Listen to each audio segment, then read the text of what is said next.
विजय जी, जो अभी आपने भी कहा है कि ये माफिया बनते कैसे हैं, इनको संरक्षण कौन देता है, इनको टिकट कौन देता है, इनको एमएलए, एमपी, मंत्री कौन बनाता है।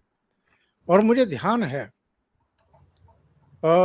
राज्यपाल के अभिभाषण पर जो चर्चा हुई थी, धन्यवाद प्रस्ताव पर, उसका जवाब देने के लिए मुख्यमंत्री योगी आदित्यनाथ सदन में खड़े हुए थे। और इससे एक दिन पहले राजूपाल वाले मामले में गवाह और हाई कोर्ट के वकील उमेश पाल को 13 शूटर्स ने घेर करके मार डाला था दिन दहाड़े। तो उसका फायदा उठाने के लिए जो नेता प्रतिपक्ष हैं, पूर्व मुख्यमंत्री अखिलेश यादव सदन में खड़े हुए और उन्होंने चीफ मिनिस्टर से कहा कि आप धन्यवाद प्रस्ताव पर जवाब देने से पहले उत्तर प्रदेश की कानून व्यवस्था पर स्पष्टीकरण करिए। दिन दहाड़े जो है 2 सुरक्षा कर्मियों को मार दिया जाता है, इलाहाबाद जैसी, प्रयागराज जैसी जगह पर हाई कोर्ट के एक वकील को मार दिया जाता है। उत्तर प्रदेश की कानून व्यवस्था बिल्कुल चरमरा गई है, कहीं कोई कानून का खौफ नहीं है। और उसके बाद योगी आदित्यनाथ ने कहा था कि हम इन माफियाओं को मिट्टी में मिला देंगे। उन्होंने ये भी कहा था कि तुमने उसे टिकट दिया है, तुमने उसे जितवाया है, तुमने उसको पार्लियामेंट और विधानसभा में भेजा है। तो आज तो वाकई मिट्टी में मिल गए हैं अतीक अहमद भी और उनका भाई अशरफ भी। एक दिन पहले उनका बेटा असद मिट्टी में मिला था।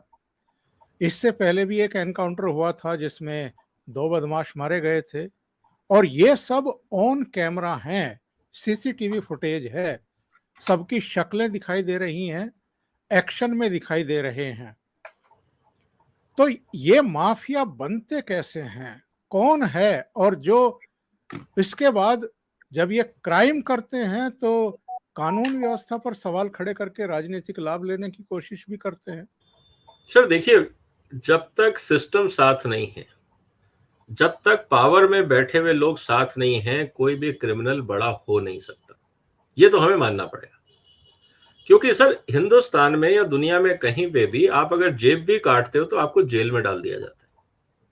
आप अगर किसी से सड़क पे झगड़ा भी करते हैं तो आपको जेल में डाल दिया जाता है। प्रावधान है लॉ एंड ऑर्डर बिगाड़ने के, लॉलेसनेस क्रिएट करने के, सड़क पे दंगा प्रदर्शन करने के। कोई ऐसा, यहां तक कि आप अगर किसी का गर्दन पकड़ के किसी को धमका भी देते हो तो भी कानून है।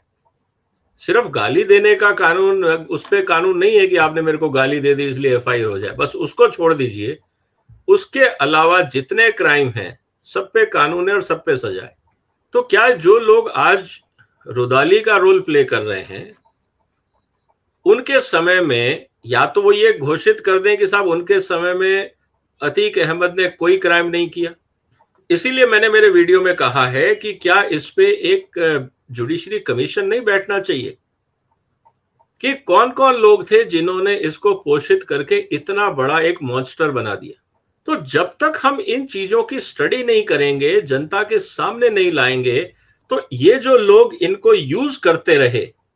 देखिए, हर क्रिमिनल को बहुत सारे लोग एज ए टूल यूज करते हैं। उसको ये कहा जाता है कि हम आपको पैसा, पावर जो भी हमारे पास है उसका हम आपको सपोर्ट देंगे, प्रेशराइज देंगे, आपकी जरूरतें हम पूरी करेंगे, आप हमारी जरूरतें पूरी करो।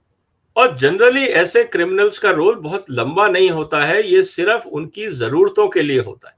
जब इनकी जरूरतें खत्म हो जाती हैं तो इन क्रिमिनल्स को, इस तरह के लोगों को डंप भी कर दिया जाता है और फिर किसी और को जरूरत होती है तो वो उठा लेता है, क्योंकि दे आर टूल्स। क्योंकि इनकी जिंदगी में कोई मकसद नहीं होता, इनकी जिंदगी में एक ही मकसद होता है कि अपनी जो शानो शौकत है या जो इनकी मटेरियल नीड्स हैं उसको किस तरह से पूरा करें।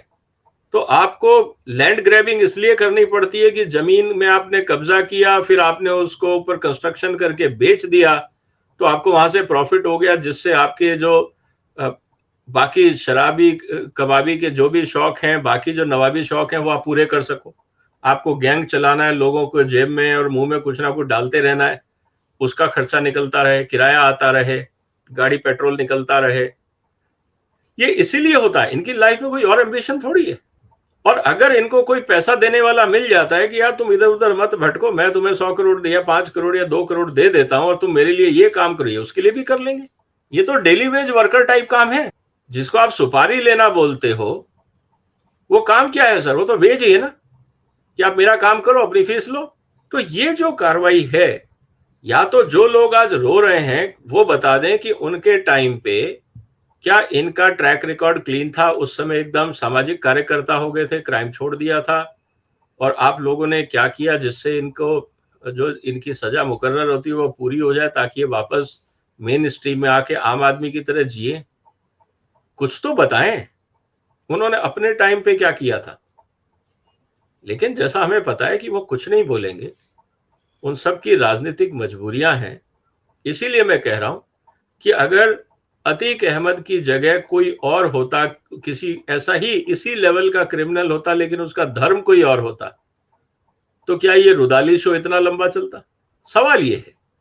तो ये सिर्फ मौका देख रहे हैं राजनीति का, बाकी इनका न्याय पे, लॉ एंड ऑर्डर पे, या समाज में क्या हो रहा है, इससे इनका कोई लेना देना नहीं है। अगर ऐसा हो रहा होता तो उमेश पाल के मुद्दे पे भी इतना ही हंगामा होता, और किसी के राणा के मुद्दे पे भी इतना ही हंगामा होता। तब तो बात समझ में आती कि यूपी में लॉ एंड ऑर्डर की सिचुएशन बहुत खराब है। लेकिन पूरी स्थिति में आपको सिर्फ एक ही आदमी मिला जिसके मरने के कारण पूरी लॉ एंड ऑर्डर स्थिति बिगड़ गई, तो फिर सर कुछ कहना फायदे वाली बात।